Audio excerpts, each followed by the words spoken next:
Good evening everyone, it's LordFlash here, and here we are for another episode of Kerbal Space Program Historic Progression Career Mode. Now, when we left off yesterday, we were just finishing up some of the Soviet missions, which I believe was, and an American one. So we did the, let me just go into the contract window, let's see. So yesterday we completed the V2 number 20, otherwise known as the Blossom 1, which is an American version of the V2 rocket designed to test suborbital flight and to return the probe core intact. And additionally, we tested the R1V, which is the Soviet version of the V2. And today we're going to be continuing in that vein. Now, we do have the NASA Explorer 1 contract available, but that's jumping ahead in time a little bit, because the Explorer 1 came after Sputnik. So we're going to start with the R2A. Now, this was another Soviet rocket built on a slightly expanded V2, and this one took all sorts of things up into space, like monkeys and so on, in its nose cone, to test how going up into space affected them. And then it returned the pod back to Earth. I don't think many of the animals did too well out of this particular arrangement, but we'll have a go with the R2A.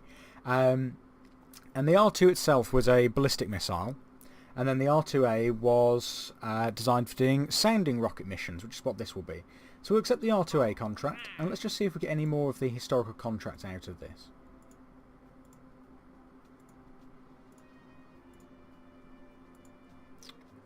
It's always a pain trying to get the contracts I want out of this.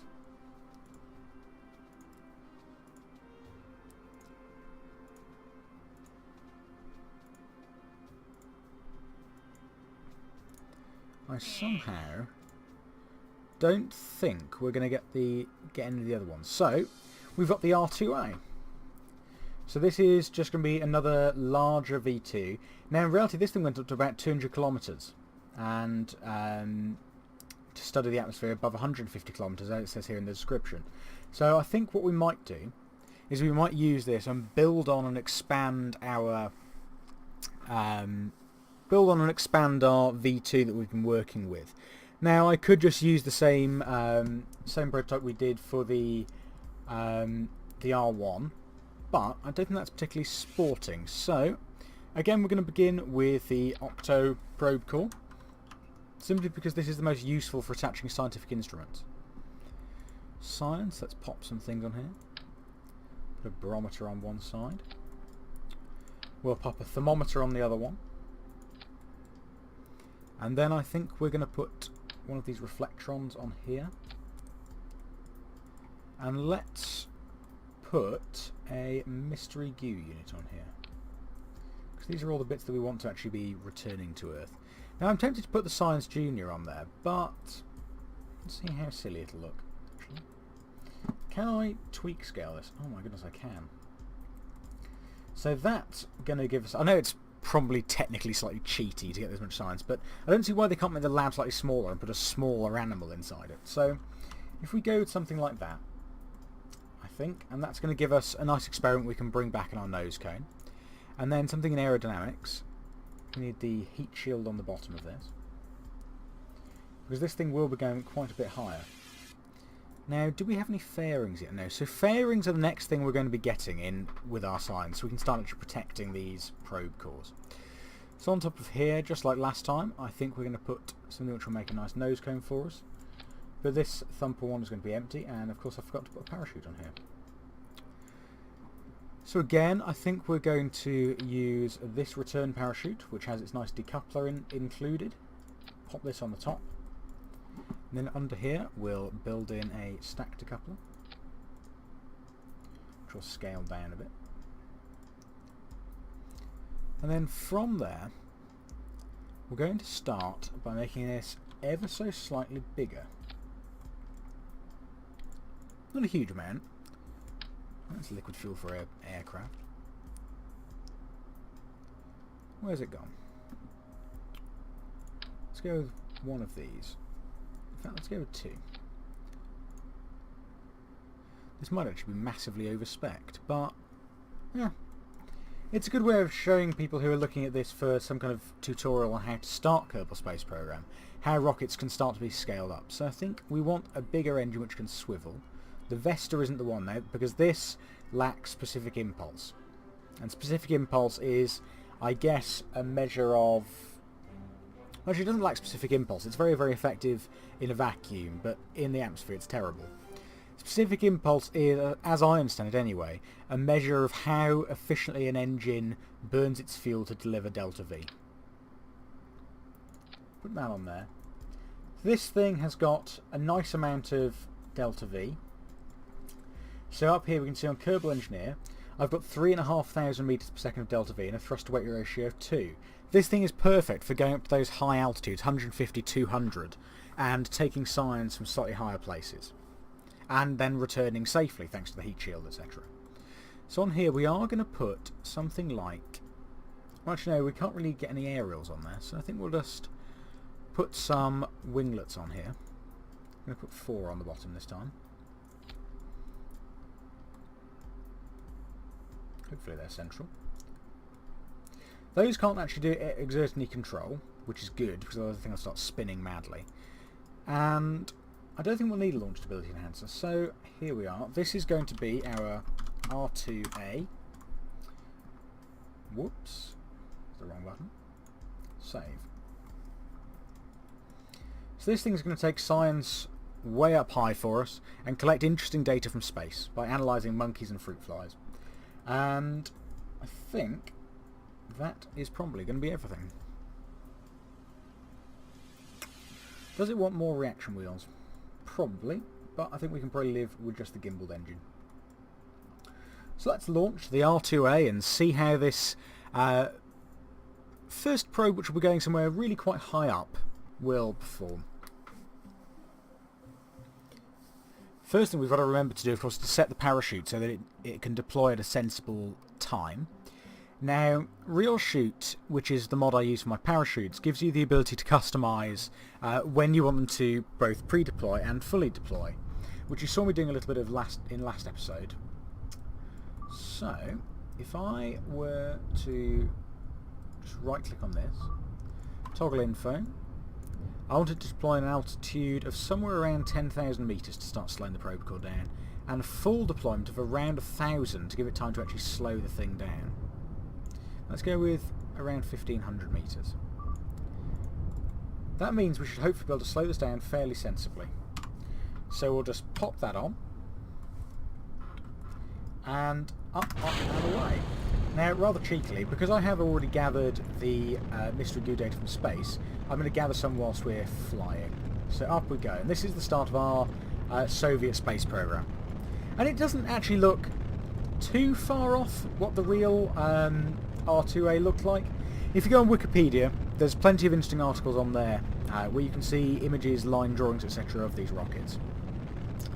Now this one, we're going to get up to about Mach 1, then start to slow it down again, following the same procedure we have done for all the other launches in this kind of series.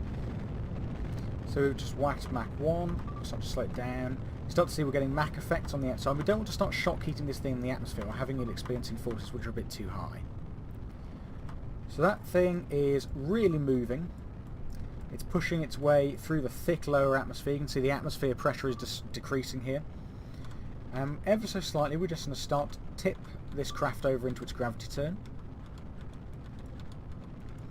About half our fuel is gone so far. And because this thing is going to be going so high and be returning so quickly, we want it to have a much more ballistic trajectory than the other ones, which have kind of gone almost straight up and then just fallen back into the atmosphere. This one is going to be going a lot higher. And as the things go a lot higher, obviously when they start to return, they're going to be more affected by gravity. And because of that, it's going to hit the atmosphere much, much harder. And that's going to cause a lot more shock heating. And that means that if this thing tips over, and the heat shield isn't absorbing all that force, all that heat as it comes back into the atmosphere, then we're going to have some serious problems. So it's a nice slow launch. Up we go. There's the sun up there. There's a fabulous image. I do love how once you start to put the scatterer graphics mod on, this game can look absolutely beautiful. So as you can see, I'm starting to tip our position on the nav ball over to about 90 degrees. And this is what you do if you were starting to try and achieve orbit with a spacecraft. Although you do it much earlier if you could. Now with Ferrum Aerospace, you don't tend to do it much earlier. You tend to have a much more slow, much more controlled and measured gravity turn. Now I know that this thing is definitely going to go to space. It's got fuel. It's so high up now. I wonder how high up we are going. We want to try and get this up to at least that historical 150 kilometres. I know that really is meant to apply to a real solar system, but for me, that's a pretty good goal. It makes sense in reference to Kerbin, actually, to go up that high, because that's where you can start to gather more interesting stuff. So you can see, because I've stretched our position out on the nav ball to below 90 degrees, our trajectory is moving along the planet much faster than in previous ones. And this means we'll re-enter much slower because we won't be just plummeting to Earth. In fact, we're going to start tipping this thing over much more towards 90 degrees and just extending that trajectory. It'll continue to go up, and we have hit that historical number. But as this starts to extend itself along that trajectory, we know that we'll be able to return safely, hopefully, on this parachute and heat shield configuration. So we've now just hit space, and we're actually going very fast. We're going to come in just under orbital velocities here. So there we are. We can jettison the rear end of the rocket and free the capsule. Now what we are now going to do is now going to arm the parachute and decouple. Now we can tip this thing so it'll end up on its retrograde. We're in space. We're now the highest I think we've ever been on this space program. We'll observe our materials bay. Can return 25 science, which is quite nice when this capsule eventually returns to Earth. We're not going to go high up enough to get high orbit studies or high in space studies, but I think we're going to do pretty well. So we're going to leave this thing like this, and we're going to go into the remote tech calculator. I want the flight computer to keep this thing pointing retrograde, and that will hopefully mean that as this craft continues to fly, probably a good idea if I turned. So the flight computer is going to keep us pointing retrograde, and that means we're hopefully going to return nice and safely. So now we're very, very close to beginning our descent. Let's just double check if we can get any extra science from up here. Nope, we're still getting in as near Kerbin. There you go. There's the planet below us. Isn't it beautiful? We've actually we're now intercontinental. As if you can see, we began from all the way over here somewhere, mission control.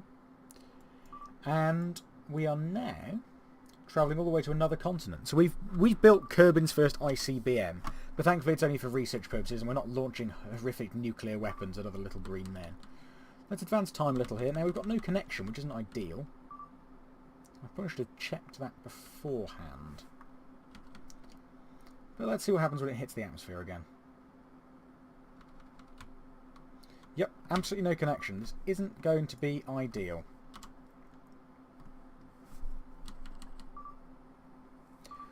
All we can do really is hope that... There we are. So this is what we were relying on. It's managed to actually self-stabilise onto its heat shield. And that's preventing the entire capsule from burning up. Now, it's not ideal, because it does keep wobbling out. But it's hopefully enough that we don't lose parts. Oh, well, we lost the mystery goo.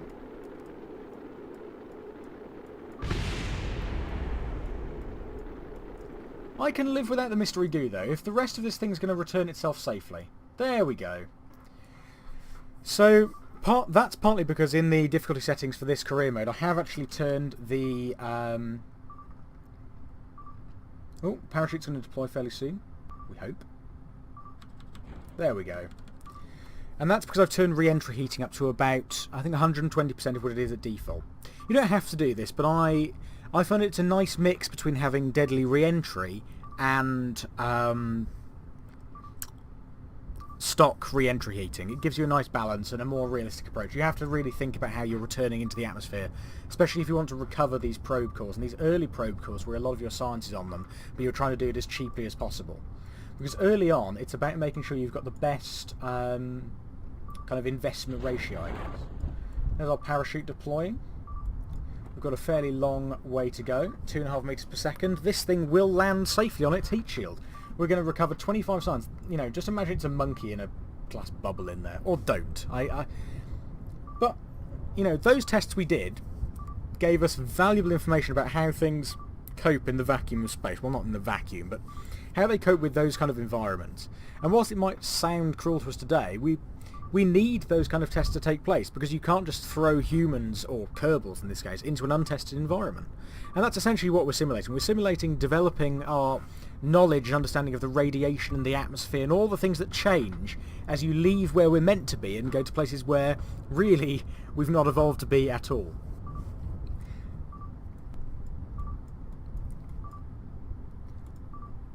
Of course, because I've got no connection, I can't collect any extra science in this biome, but if we just look at how far we travelled, we've gone a very, very long way indeed.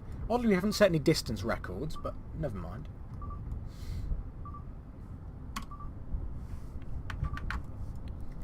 So I hope you guys are enjoying the series. It seems like the Kerbal Space video I put up yesterday got plenty of views, which means I hope you guys are enjoying it, and it seems to pick up views fairly quickly, so it seems like you are.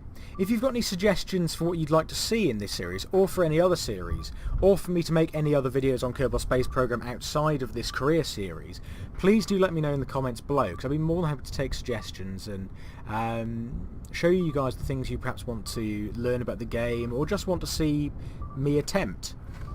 So far, because this series is going to take quite a while to really get into manned spaceflight, that's not something that we're going to see for a while, because until we get to Vostok 1 with Yuri Gagarin, we don't send people to space. We send animals and fruit flies and all the rest of it, but Yuri Gagarin famously is the first man in space, and we need to build rockets up to that point where we've got a launch system that can get a Kerbal up into recreating the Vostok mission.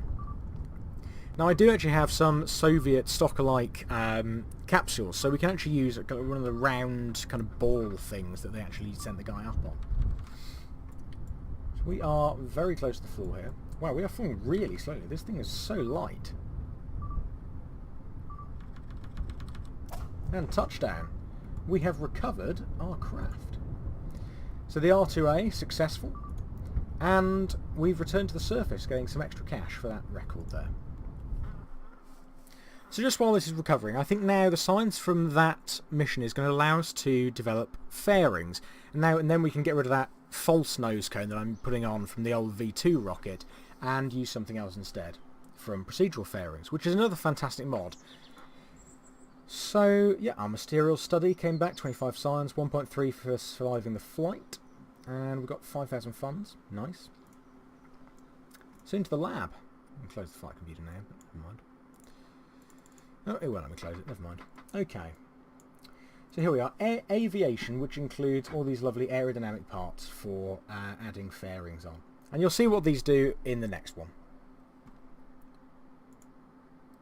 Okay.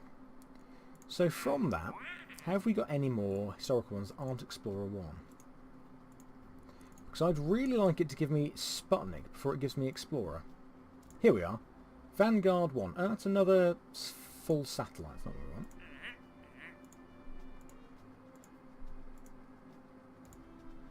we want. Where is Sputnik?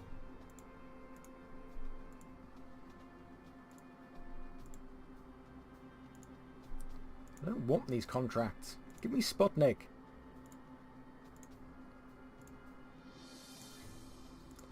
I know this is incredibly wasteful of the reputation stat, but it doesn't actually seem to do anything, so...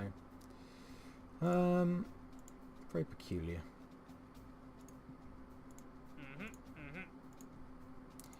So, this is where we may have to go slightly ahistorical and look at Explorer 1.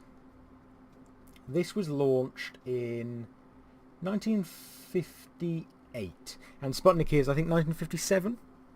And that's really what we should be trying to launch up there. But we have got other contracts to orbit and all the rest of it. I'll give it a couple more clicks and see if we get there. I wish there's a way of getting it to show me the contracts that I want to use. It's just going to keep running me through these, I think.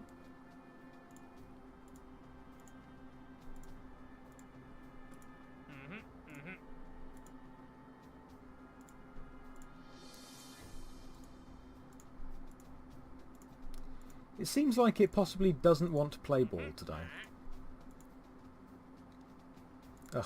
I'm no good at the aircraft, which is why I'm not taking on these ones here. So let's go with Explorer 1. This is the first American satellite which goes into orbit. And this was in competition with Sputnik 1. Hopefully we'll get that after we've launched Explorer. And this was an unmanned probe that went up into an orbit and was designed to detect radiation in the Van Allen belt. And this one actually looked a bit like a pencil. It was about 6 feet in length, the probe core, and stayed up for quite a while. So we'll accept Explorer 1. Let's see if that activates Sputnik as a contract. No. Well, never mind. Okay, so the second one we're going to do then will be Explorer 1. And this was launched atop, I think, a Juno booster, which is a Redstone rocket. Now, I don't have the Explorer probe core itself on this particular game. And the closest thing is probably going to be the Probodyne Cube, actually. Let's see, what's this thing? Oh, that's another fairing. Okay. No to that one. So, the real one stayed up on its batteries for quite a while. So let's try and build something that actually looks slightly like it.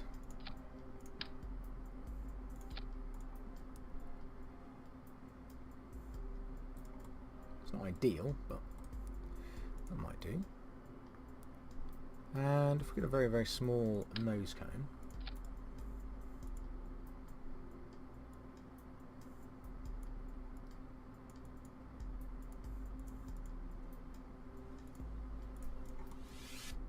And it's not a million miles off the shape of the actual Explorer 1 core. And then this had a tiny, tiny, tiny little booster on it. Very, very, very, very small.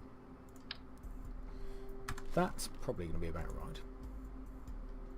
I need the world's smallest fuel tank here. And this will probably be the engine which actually gets us into orbit here.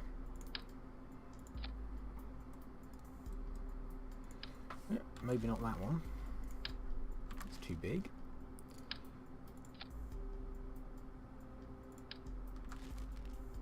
Actually, if that's got gimballing... Where's it gone?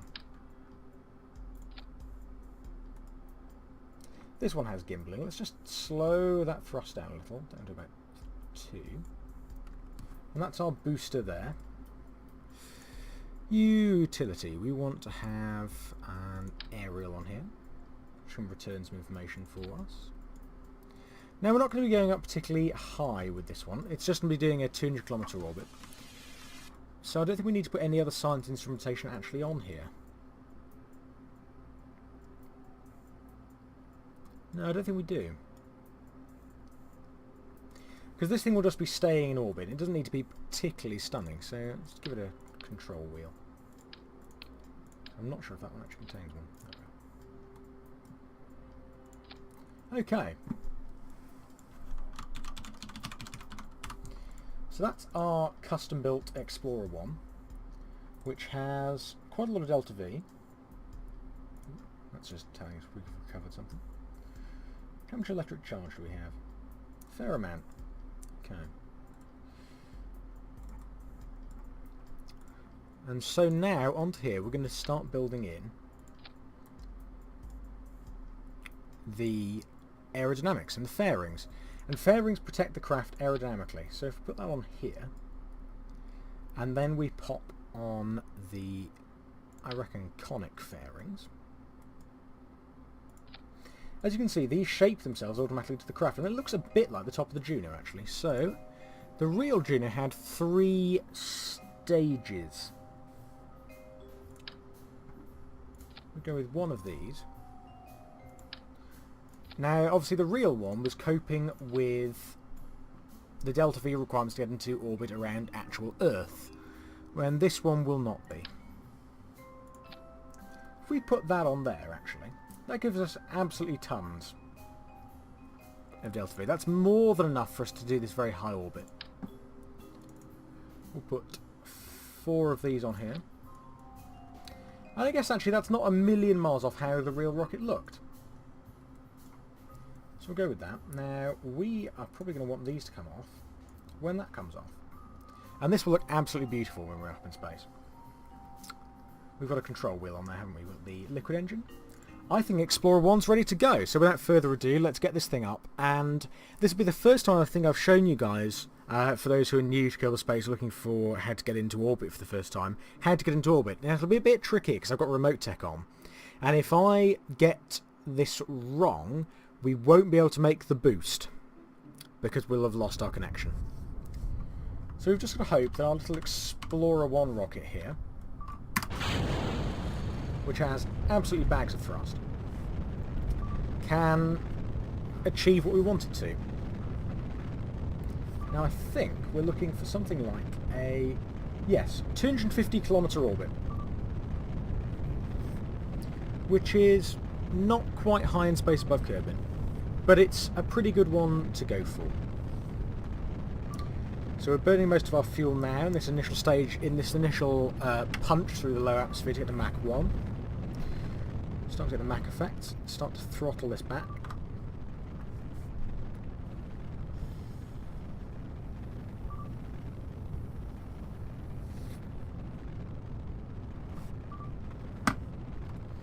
And now we're going to begin very, very, very slowly and very carefully beginning to angle the rocket over.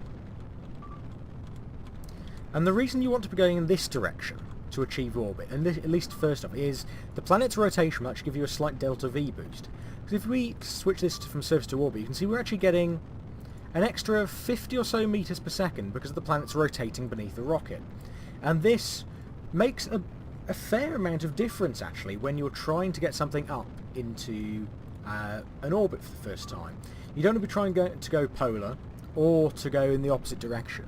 And whilst these can be useful for more advanced communications networks, the first time you're trying to get something up into orbit, really you just want to have as much speed as you can, and you don't really care if it's particularly wonky. So this rocket's going nice and fast now. As you can see, this is a much steeper trajectory than I was taking in the other rocket, the one we just launched, the Soviet R2A. And that's because this thing isn't going to return, but I just need to get to an orbit. But if I move too far along the horizon, when I'm trying to make that orbital burn, the probe won't be inside of mission control on its radio communication, and that's going to cause us real issues trying to make our final burn. So I think we're now going to whack this up to absolute full throttle. I'm accelerating at about 5 Gs. It's an astonishing amount of thrust that we're generating.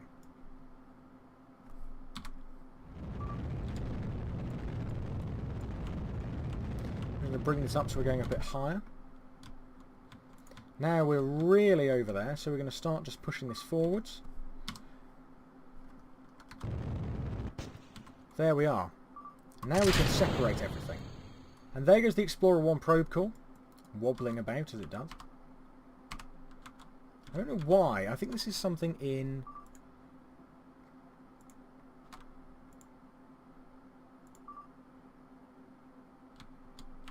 Whoa, okay. Interesting.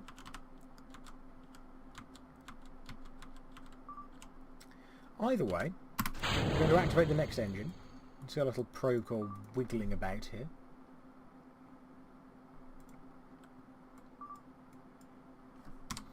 And when we get up to the top here, we're going to want to start to burn horizontally. I think we should be fine for this burn, actually. So for that, we're going to make sure this thing is pointed down here. And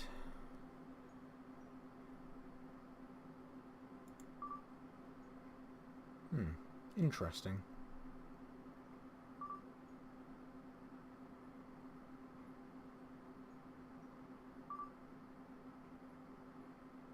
Very interesting. I'll have to experiment with that flight computer a bit more later on, I think. Excuse the odd graphical bug. I think this is part of Scatterer that occasionally does this thing. Which I can usually fix by looking at the sun like this. Nope, we're going to have the little graphics bug there. Either way, that's the one problem with using Kerbal Space Program mods sometimes. So, we've got our engine activated. I'm actually going to shut down the gimbal.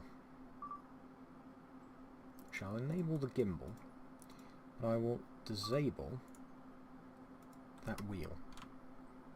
Ah, that's not great. I don't know why it wants to do that, really, but never mind. Either way, we can start making our initial burn with this thing. Let's just push this thing up a bit higher. And actually, I'm going to start trying to bring our speed up doing this, but also I'm going to point it down. I know this is incredibly wasteful of fuel, but I don't want it to go too far over the horizon, though. Either way, let's speed this up and get to the position. So, usually, you'll want to set maneuver nodes for this sort of thing, but I'm just going to have to do this by eyeball, I think. So here we go. I don't know how far off that we're going to be. And you want to ideally burn evenly across the node. Whoops. There we are. So here we are. Here's our little Explorer 1 on its booster, pushing itself forwards. And we're going to keep this thing pointed fairly well on the prograde. And as you can see, now that our speed is expanding, our orbit's starting to expand beneath us. And eventually this will just pop out the other side of the planet. Our speed continues to rise. Here we are, here we are. There's our periapsis, which is the descending part of an orbit. And now this is really pushing itself upwards, upwards, upwards. And we've just lost our connection. Perfectly in time to achieve the orbit for the contract. With a good amount of fuel burned. Where's the planet gone? There we are. So this is it. That's Explorer 1. It's been a success. We've achieved orbit, so we've got plenty of contracts completed. And there we go. Explorer 1. The first American satellite in space, very crudely constructed by yours truly. And it's a real achievement. Getting something into orbit for the first time in Kerbal Space Program, as well as in real life, feels very, very satisfying, very rewarding, because you've mastered something that's quite difficult. And I'd say to anyone who's just starting out, try over-speccing rockets with very light payloads. You know, this thing has about 5,000 delta V. This thing could go to the moon, the way I've designed it. However, and it's quite wasteful and quite expensive in a career mode. But just start out by building a probe which is very, very light at the top, like this one was, and which has plenty of thrust-to-weight ratio, and has plenty of fuel, and about, 4,000 to 6,000 delta V. And experiment with that. See if you can find a launch pattern that works similar to mine. I'd say try it without remote tech, but with Ferrum Aerospace. And by doing that, you'll eventually learn how to get very basic craft up into an orbit. And once you can get a basic craft into orbit, then you can start adapting that design and getting things perfectly on the button and developing and updating your launch profile. And if you can do that, that's the first step to mastering this game. It's making sure you can get a very, very basic, very light probe into an orbit which is even vaguely circular, or even just into an orbit. It could be the most eccentric orbit with an apoapsis somewhere up like 2 million meters and a periapsis of 75,000 meters. Who cares? You've got into orbit. I wouldn't recommend going with something like that because you'll need about, well, I don't know, a lot of delta V to do that. But at least, you know, if you're starting out in Kerbal Space, don't be disheartened by the fact your rocket is slamming into the ground. Start by building these very basic, very early probes, and just trying to get them up there and trying to get them into those stable orbits that were a challenge for the, you know, for real rocket scientists. And the Soviet ones had the added burden that if they failed, they'd be sent to the gulag. You're just having fun, so, you know, just try and start out with these basic rockets. Let's see if it's given us Sputnik 1 now. Either way, we've done our 2 launches for this mission. We've advanced slightly out of time, but hey, we can live with that. We've got our first thing into orbit, and that's now going to sit there until its batteries run out and it'll become junk, and, you know, it's a good start. So hopefully in the next episode we'll have access to the Sputnik 1 contract and we can start designing the first Russian space probe. The first Russian space satellite, should I say. And from there we can then move into the more interesting stuff like the Vanguard and some of the other stuff that's becoming available. So Vanguard 1 is the next American one we have in the tree, and this went up into quite a high orbit and has deployable solar panels. That's exciting. That's now a satellite that can survive in space. But that's for another episode. I hope you guys have enjoyed this episode of Historic Progression in Kerbal Space Program Career Mode. If you liked the video, please feel free to leave a like, subscribe, or comment on the video below. And thank you very much for watching. I've been LordFlash, and goodbye.